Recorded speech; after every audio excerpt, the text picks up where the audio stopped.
Neat ಪ್ರಶ್ನೆ ಪತ್ರಿಕೆ ಲೀಕಾಸುರರ ಹೆಡೆಮುರಿ ಕಟ್ಟೋಕೆ ಕೇಂದ್ರ ದಿಟ್ಟ ಹೆಜ್ಜೆಯನ್ನ ತೊಟ್ಟಿದೆ. ಪ್ರಶ್ನೆ ಪತ್ರಿಕೆ ಸೋರಿಕೆ ತಡೆ ಕಠಿಣ ಶಿಕ್ಷೆ ವಿಧಿಸುವ ವಿಧೇಯಕ ಮಂಡನೆಗೆ ಮುಂದಾಗಿದೆ. ಲೀಕಾಸುರರ ಹೆಡೆಮುರಿ ಕಟ್ಟಲು ಕೇಂದ್ರ ದಿಟ್ಟ ಹೆಜ್ಜೆಯನ್ನಿಟ್ಟಿದೆ. ಪ್ರಶ್ನೆ ಪತ್ರಿಕೆ ಸೋರಿಕೆ ತಡೆ ಕಠಿಣ ಶಿಕ್ಷೆ ವಿಧಿಸುವ ವಿಧೇಯಕ ಮಂಡನೆಗೆ ಮುಂದಾಗಿದೆ. ವಿಧೇಯಕ ಜಾರಿ ಕುರಿತು ಕೇಂದ್ರ ಸಂಪುಟ ಸಭೆಯಲ್ಲಿ ಚರ್ಚೆ ಕೂಡ ಮಾಡಲಾಗಿದೆ. ಮೋದಿಯ ನೇತೃತ್ವದಲ್ಲಿ ನಡೆಯುತ್ತಿರುವಂತಹ ಸಂಪುಟ ಸಭೆ ಇದಾಗಿದ್ದು, ಫಾಸ್ಟ್ ಟ್ರ್ಯಾಕ್ ಕೋರ್ಟ್ ಮಾಡೋಕೆ ಸೂಚನೆಯನ್ನ ಕೂಡ ಕೊಡಲಾಗಿದೆ. ಕಠಿಣ ಶಿಕ್ಷೆ ಸಂಬಂಧ ಚರ್ಚೆಯನ್ನ ಕೂಡ ನಡೆಸಲಾಗ್ತಾ ಇದೆ. ಸಂಪುಟ ಸಹೋದ್ಯೋಗಿಗಳ ಸಲಹೆಯನ್ನ ಪಡಿತಾ ಇದ್ದಾರೆ ನರೇಂದ್ರ ಮೋದಿ ಅವರು. ಅನಂತರ ಸೋಮವಾರದ ಬಳಿಕ ಲೋಕಸಭೆಯಲ್ಲಿ ವಿಧೇಯಕ ಮಂಡನೆಯಾಗುವಂತಹ ಸಾಧ್ಯತೆ ಕೂಡ ಇದೆ. ಇನ್ನು ಇದೇ ನೀಟ್ ಪ್ರಶ್ನೆ ಪತ್ರಿಕೆ ಸೋರಿಕೆ ಮಾಡಿದವರಿಗೆ ಭಾರಿ ದಂಡವನ್ನ ಕೂಡ ವಿಧಿಸಲಾಗುತ್ತೆ, ಕಠಿಣ ಶಿಕ್ಷೆಯನ್ನ ಕೂಡ ಕೊಡಲಾಗುತ್ತೆ ಎನ್ನುವಂತಹ ಮಾಹಿತಿಗಳು ಲಭ್ಯವಾಗಿರುವಂತದ್ದು.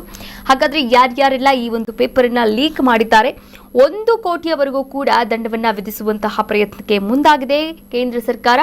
10 ವರ್ಷ ಕಠಿಣ ಜೈಲು ಶಿಕ್ಷೆಯನ್ನ ಕೂಡ ಜಾರಿಗೆ ತರೋಕೆ ಮುಂದಾಗಿರುವಂತದ್ದು ಈ ಒಂದು ಲೀಕ್ ಮಾಡಿದಂತಹ ಪುಣ್ಯಾತ್ಮರಿಗೆ. ಇನ್ನು ಸಂಪುಟ ಸಭೆಯಲ್ಲಿ ಕರಡು ಮಸೂದೆ ಬಗ್ಗೆ ಚರ್ಚೆಯನ್ನ ಕೂಡ ನಡೆಸಲಾಗ್ತಾ ಇದೆ. ಆರೋಪಿಗಳಿಗೆ ಕಠಿಣ ಶಿಕ್ಷೆ ವಿಧಿಸುವ ಮಸೂದೆಗೆ ಸಮ್ಮತಿಯನ್ನ ಕೂಡ ನೀಡಿದ್ದಾರಂತೆ ಎನ್ನುವಂತಹ ಮಾಹಿತಿಗಳು ಸದ್ಯಕ್ಕೆ ಲಭ್ಯವಾಗ್ತಾ ಇರುವಂತದ್ದು.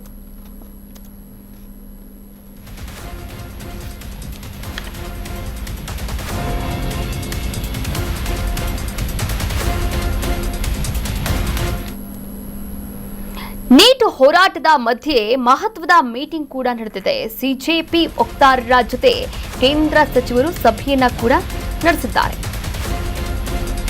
ನೀಟ್ ಹೋರಾಟದ ಮಧ್ಯೆ ಮಹತ್ವದ ಮೀಟಿಂಗ್ ನಡೆದಿದೆ. ಸಿಜೆ ವಕ್ತಾರರ ಜೊತೆ ಕೇಂದ್ರ ಸಚಿವರು ಸಭೆಯನ್ನ ನಡೆಸಿದ್ದಾರಂತೆ.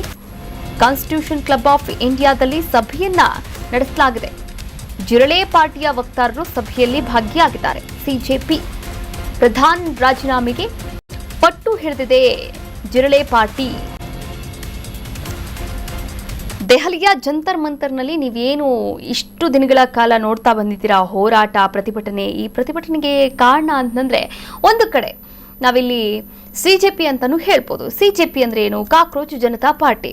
ಹೀಗಾಗಿ ಕಾಕ್ರೋಚ್ ಜನತಾ ಪಾರ್ಟಿಯ ವಕ್ತಾರರ ಜೊತೆ ಕೇಂದ್ರ ಸಚಿವರು ಸಭೆಯನ್ನ ಕೂಡ ನಡೆಸಿದ್ದಾರೆ. ಕಾನ್ಸ್ಟಿಟ್ಯೂಷನ್ ಕ್ಲಬ್ ಆಫ್ ಇಂಡಿಯಾದಲ್ಲಿ ಸಭೆಯನ್ನ ಕೂಡ ನಡೆಸಲಾಗಿತ್ತು. ಈ ಸಭೆಯಲ್ಲಿ ಕಾಕ್ರೋಚ್ ಜನತಾ ಪಾರ್ಟಿಯ ವಕ್ತಾರರು ಸಭೆಯಲ್ಲಿ ಭಾಗಿಯಾಗಿದ್ದಾರೆ. ಅದರ ಜೊತೆಗೆ ಇಲ್ಲಿ ಕೇಂದ್ರ ಶಿಕ್ಷಣ ಸಚಿವ ಧರ್ಮೇಂದ್ರ ಪ್ರಧಾನ್ ಅವರ ರಾಜೀನಾಮೆಯನ್ನ ತಗೊಳ್ಳೇಬೇಕು ಅಂತ ಪಟ್ಟಣ ಕೂಡ ಹಿಡಿದಿದ್ದಾರಂತೆ ಸಿಜೆಪಿ ವಕ್ತಾರರು. ನೀಟ್ ಹೋರಾಟದ ಜ್ವಾಲೆಗೆ ಕಲಾಪಗಳು ಬಲಿಯಾಗಿದೆ. ಉಭಯ ಸದನಗಳ ಕಲಾಪ ಸೋಮವಾರಕ್ಕೆ ಮುಂದೂಡಿಕೆ ಮಾಡಲಾಗಿದೆ. ನೀಟ್ ಹೋರಾಟದ ಜ್ವಾಲೆಗೆ ಕಲಾಪಗಳು ಬಲಿಯಾಗಿದೆ. ಉಭಯ ಸದನಗಳ ಕಲಾಪ ಸೋಮವಾರಕ್ಕೆ ಮುಂದೂಡಿಕೆಯಾಗಿದೆ. ನೀಟ್ ಚರ್ಚೆಗೆ ವಿಪಕ್ಷಗಳ ಸದಸ್ಯರಿಂದ ಪಟ್ಟನ್ನ ಹಿಡಿಯಲಾಗಿತ್ತು. ಧರ್ಮೇಂದ್ರ ಪ್ರಧಾನ್ ರಾಜೀನಾಮೆಗೆ ಪಟ್ಟು ಹಿಡಿದಂತಹ ವಿಪಕ್ಷಗಳು ಸದ್ದು ಗದ್ದಲ ಗಲಾಟೆಯ ಹಿನ್ನೆಲೆಯಲ್ಲಿ ಕಲಾಪವನ್ನ ಮುಂದೂಡಿಕೆ ಮಾಡಲಾಗಿದೆ. ಉಭಯ ಸದನಗಳ ಕಲಾಪ ಸೋಮವಾರಕ್ಕೆ ಮುಂದೂಡಿಕೆ ಮಾಡಲಾಗಿರುವಂಥದ್ದು. ನೀಟ್ ಹೋರಾಟದ ಜ್ವಾಲೆ ಇಡೀ ದೇಶದಾದ್ಯಂತ ಹೊತ್ತಿ ಉರಿಯುತ್ತಿದೆ. ಇಂತಹ ಸಂದರ್ಭದಲ್ಲಿ ಈ ಒಂದು ವಿಚಾರವನ್ನ ವಿದ್ಯಾರ್ಥಿಗಳ ಪರವಾಗಿ ಸದನದಲ್ಲಿ ವಿಪಕ್ಷಗಳಾದಂತಹ ಕಾಂಗ್ರೆಸ್ ಇರಬಹುದು, ಹಾಗೆ ಇನ್ನುಳಿದಂತಹ ಪಕ್ಷಗಳಿರಬಹುದು, ಆಡಳಿತ ಪಕ್ಷಗಳು ಒಂದಷ್ಟು ಚರ್ಚೆಯನ್ನ ಮಾಡೋಕೆ ಈಗಾಗಲೇ ಸಾಕಷ್ಟು ತಯಾರಿಯನ್ನ ಕೂಡ ನಡೆಸಿರುವಂಥದ್ದು. ಆದರೆ ಸದನದಲ್ಲಿ ಅವಕಾಶವನ್ನ ಕೂಡ ಕೊಡಲಿಲ್ಲ. ಯಾವಾಗ ಈ ಒಂದು ಚರ್ಚೆ ಬರುತ್ತೋ ಆ ಚರ್ಚೆ ಬಂದಂತಹ ಸಂದರ್ಭದಲ್ಲೆಲ್ಲ ಕೂಡ ಕಲಾಪವನ್ನ ಮುಂದೂಡಲಾಗಿತ್ತು. ಇದೇ ರೀತಿ ಇವತ್ತು ಕೂಡ ಆಗಿರುವಂಥದ್ದು. ಕಲಾಪವನ್ನ ಮುಂದೂಡಿದ್ದಾರೆ. ಈ ಸದ್ದು ಗದ್ದಲ ಗಲಾಟೆಯ ಹಿನ್ನೆಲೆಯಲ್ಲಿ ಇದು ಸೋಮವಾರಕ್ಕೆ ಮುಂದೂಡಿಕೆಯಾಗಿರುವಂಥದ್ದು. ಸೋಮವಾರ ಕೂಡ ಚರ್ಚೆಯನ್ನ ಮಾಡ್ತಾರಂತೆ. ಈ ಕುರಿತಂತೆ ಈಗಾಗಲೇ ತಡರಾತ್ರಿ ಮೋದಿ ಅವರೇ ಒಂದು ಸೆಲ್ಫಿ ವಿಡಿಯೋ ಮಾಡಿ ಆ ಸೆಲ್ಫಿ ವಿಡಿಯೋದಲ್ಲಿ ಭರವಸೆಯನ್ನ ಕೂಡ ಕೊಟ್ಟಿದ್ದಾರೆ. ಸೋಮವಾರ ಈ ಕುರಿತಂತೆ ವಿಡಿಯೋ ಅಂದ್ರೆ ಒಂದು ಸಭೆಯನ್ನ ನಡೆಸ್ತೀವಿ, ಆ ಸಭೆಯಲ್ಲಿ ನಿರ್ಣಾಯಕ ಹಂತವನ್ನ ತಲುಪ್ತೀವಿ, ನಿರ್ಧಾರವನ್ನ ತೆಗೆದುಕೊಂಡು ಇದಕ್ಕೆ ಕಟ್ಟುನಿಟ್ಟಿನ ಕ್ರಮವನ್ನ ತೆಗೆದುಕೊಂಡು ಬರೋಕೆ ಏನೆಲ್ಲ ಯೋಚನೆಗಳನ್ನ ಮಾಡಬಹುದು, ಏನೆಲ್ಲ ನಿರ್ಧಾರಗಳನ್ನು ತೆಗೆದುಬಹುದು, ಅವನ್ನೆಲ್ಲ ಕೂಡ ಚರ್ಚೆ ಮಾಡ್ತೀವಿ ಅಂತ ಭರವಸೆಯನ್ನ ಕೂಡ ಕೊಟ್ಟಿರುವಂಥದ್ದು. ಉಭಯ ಸದನಗಳು ಏನೇನಿತ್ತು ಆ ಸದನಗಳ ಕಲಾಪಕ್ಕೆ ಈಗಾಗಲೇ ಸಾಕಷ್ಟು ಬ್ರೇಕ್ ಬಿದ್ದಿರುವಂಥದ್ದು. ನಾಳೆ ಶನಿವಾರ, ನಾಡಿದ್ದು ಭಾನುವಾರ, ಹೀಗಾಗಿ ಒಂದೇ ಬಾರಿ ಸೋಮವಾರ ಈ ಎಲ್ಲ ಚರ್ಚೆಗೂ ಕೂಡ ಓಕೆ ಅಂತೀವಿ ಅಂತ ಸದ್ಯಕ್ಕೆ ಕಲಾಪವನ್ನು ಸೋಮವಾರದವರೆಗೂ ಕೂಡ ಮುಂದೂಡಿಕೆ ಮಾಡಲಾಗಿದೆ.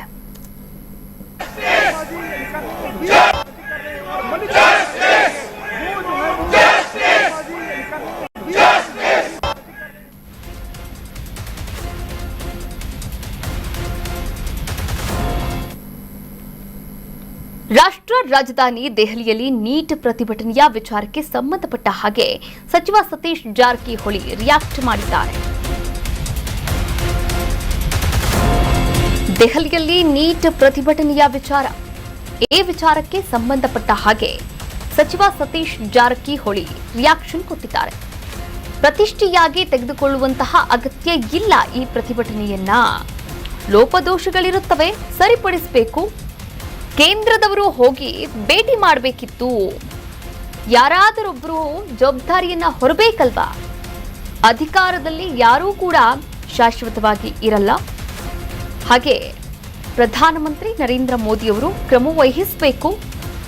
ಎಷ್ಟರ ಮಟ್ಟಿಗೆ ಬೆಳೆಯೋದಕ್ಕೆ ಬಿಡಬಾರ್ದಿತ್ತು ಅಂತ ಬೆಂಗಳೂರಲ್ಲಿ ಸತೀಶ್ ಜಾರಕಿಹೊಳಿ ಅವರು ಈ ವಿದ್ಯಾರ್ಥಿಗಳ ಪ್ರತಿಭಟನೆಗೆ ಸಂಬಂಧಪಟ್ಟ ಹಾಗೆ ಇವತ್ತು ಪ್ರತಿಕ್ರಿಯೆಯನ್ನ ಕೊಟ್ಟಿದ್ದಾರೆ. ಏನ್ ಮಾತನಾಡಿದ್ದಾರೆ ಸತೀಶ್ ಜಾರಕಿಹೊಳಿ ಅವರು? ಕೇಂದ್ರದ ಅವರು ಹೋಗಿ ಭೇಟಿ ಮಾಡಬೇಕಾಗಿತ್ತು ವಿದ್ಯಾರ್ಥಿಗಳನ್ನ, ಯಾರಾದರೂ ಒಬ್ರು ಇದ್ರ ಬಗ್ಗೆ ಜವಾಬ್ದಾರಿಯನ್ನ ತೆಗೆದುಕೊಳ್ಬೇಕಿತ್ತು, ಹೊರಬೇಕಲ್ವಾ ಎನ್ನುವಂತಹ ಪ್ರಶ್ನೆಯನ್ನ ಕೂಡ ಮುಂದಿಟ್ಟಿರುವಂಥದ್ದು. ಹಾಗಾದ್ರೆ ಯಾರು ಜವಾಬ್ದಾರಿ ತೆಗೆದುಕೊಳ್ಬೇಕಿತ್ತು? ಏನ್ ಮಾತನಾಡಿದ್ದಾರೆ ಪ್ರಧಾನಮಂತ್ರಿ ಅವರು? ಯಾವ ರೀತಿ ಕ್ರಮವನ್ನು ವಹಿಸಬೇಕು, ಇದ್ರ ಬಗ್ಗೆ ಏನ್ ಮಾತನಾಡಿದ್ದಾರೆ ಸತೀಶ್ ಜಾರಕಿಹೊಳಿ ಅವರು? ನೋಡ್ಕೊಂಡು ಬರೋಣ. ಪ್ರೆಸ್ಟೇಜ್ ಆಗಿ ತಗೊಳ್ಳೋದಂತ ಅವಶ್ಯಕತೆ ಇಲ್ಲ. ಈಗ ಸರ್ಕಾರ ಅಂದ್ರೆ ಜವಾಬ್ದಾರಿ ಅದು. ಏನೇ ಇದ್ರೆ ಕೇಳಬೇಕು, ಪರಿಹಾರ ಮಾಡಬೇಕು. ಲೋಪದೋಷ ಇದ್ದೇ ಇರ್ತದೆ, ಅದನ್ನು ಸರಿಪಡಿಸೋದು ಬಿಟ್ಟು ಯಾರು ಒಬ್ರು ಹೋಗ್ತಾ ಇಲ್ಲ ಅಂದ್ರೆ ಬಹಳ ಆಶ್ಚರ್ಯ ಅದು. ಹೋಗ್ಬೇಕು, ಕೇಳಬೇಕು, ಅಟೆಂಡ್ ಮಾಡಬೇಕು. ಹೌದು, ಮಾಡ್ಬೇಕಲ್ಲ. ಮತ್ತೆ ಇಷ್ಟು ದೊಡ್ಡ ಮಾಡ್ಲಿಕ್ಕೆ ಕಾರಣ ಅವರೇ ಕಾರಣ. ಮೊದ್ಲೇ ಇದನ್ನ ನಾವು ಟ್ಯಾಕಲ್ ಮಾಡಿ ಮೀಟಿಂಗ್ ಮಾಡಿ ಅವ್ರಿಗೆ ಹೀಗಾಗಿದೆ ಏನ್ ಮಾಡ್ಬೇಕು ಸಜೆಷನ್ ತೊಂದ್ರೆ ಅಲ್ಲೇ ಮುಕ್ತಾಯಗೊಳ್ಬೋದಿತ್ತು. ಆಗಿದಿಲ್ಲ, ಮತ್ತೆ ಇಲ್ಲಿವರೆಗೆ ಆಗಿದೆ. ಅದ್ರ ಬಗ್ಗೆ ಏನೂ ಹೇಳಬೇಕಾಗಿತ್ತು. ಕರೆದು ಚರ್ಚೆ ಮಾಡ್ಬೇಕಾಗಿತ್ತು. ಅದರಲ್ಲಿ ಮಂತ್ರಿಗಳ ತಪ್ಪು ಎಷ್ಟಿದೆ, ಅಧಿಕಾರಿಗಳ ತಪ್ಪಿದೆಯಾ, ಸಿಸ್ಟಮ್ ತಪ್ಪಿದೆಯಾ, ಅವ್ರು ಎಚ್ಚೆತ್ತುಕೊಳ್ಬೇಕು. ಮುನ್ಸೂಚನೆ ಯಾರು ಕೂಡ ಶಾಶ್ವತ ಅಲ್ಲ ಅನ್ನೋದು ಒಂದು ಇಂಡಿಕೇಶನ್. ಈ ದೇಶದಲ್ಲಿ, ಜಗತ್ತಿನಲ್ಲಿ ಅಧಿಕಾರಕ್ಕೆ ಯಾರು ಶಾಶ್ವತ ಅಲ್ಲ.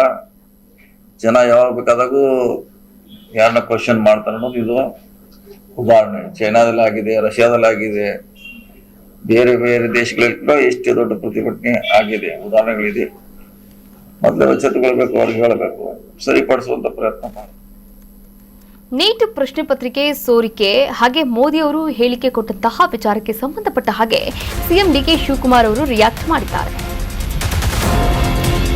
ನೀಟ್ ಪ್ರಶ್ನೆ ಪತ್ರಿಕೆ ಸೋರಿಕೆ, ಮೋದಿ ಹೇಳಿಕೆ ವಿಚಾರ, ಈ ವಿಚಾರಕ್ಕೆ ಸಂಬಂಧಪಟ್ಟ ಹಾಗೆ ಡಿಕೆ ಶಿವಕುಮಾರ್ ಹೇಳಿಕೆಯನ್ನ ಕೊಟ್ಟಿದ್ದಾರೆ. ಪ್ರಧಾನಿ ಈಗಾಗಲೂ ಮಾತಾಡಿರೋದು ಸ್ವಾಗತಾರ್ಹ. ಬೆಂಗಳೂರಿನಲ್ಲಿ ಹೇಗಂತ ಸಿಎಂ ಡಿಕೆ ಶಿವಕುಮಾರ್ ಅವರು ಹೇಳಿಕೆಯನ್ನ ಕೊಟ್ಟಿದ್ದಾರೆ. 15 ದಿನಗಳ ಬಳಿಕ ಪ್ರಧಾನಿ ಪ್ರತಿಕ್ರಿಯೆಯನ್ನ ಕೊಟ್ಟಿದ್ದಾರೆ. ಯುವಕರ ಭವಿಷ್ಯದ ವಿಷಯದಲ್ಲಿ ಒಟ್ಟಾಗಿ ಕೆಲಸವನ್ನ ಮಾಡಬೇಕು, ಎಲ್ಲರೂ ಒಟ್ಟಾಗಿ ಕೆಲಸವನ್ನ ಮಾಡಬೇಕು ಅಂತ ಕರೆಯನ್ನ ಕೂಡ ಕೊಟ್ಟಿರುವಂತದ್ದು ಸಿಎಂ ಡಿಕೆ ಶಿವಕುಮಾರ್ ಅವರು.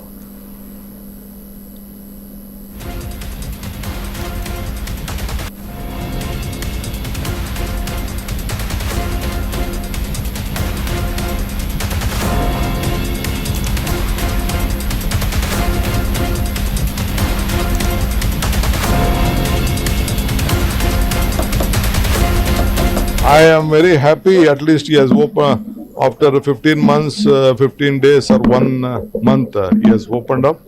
I think that is important. We all work for our children's future and the youth future. At least now, I think he has opened up. The entire country has opened up. Thanks for him. I am very happy. At least he has opened after 15 months, 15 days or 1 month. He has opened up. I think that is important. We all work for our children's future. Karnataka news beat follow ಮಾಡಿ, subscribe ಮಾಡಿ.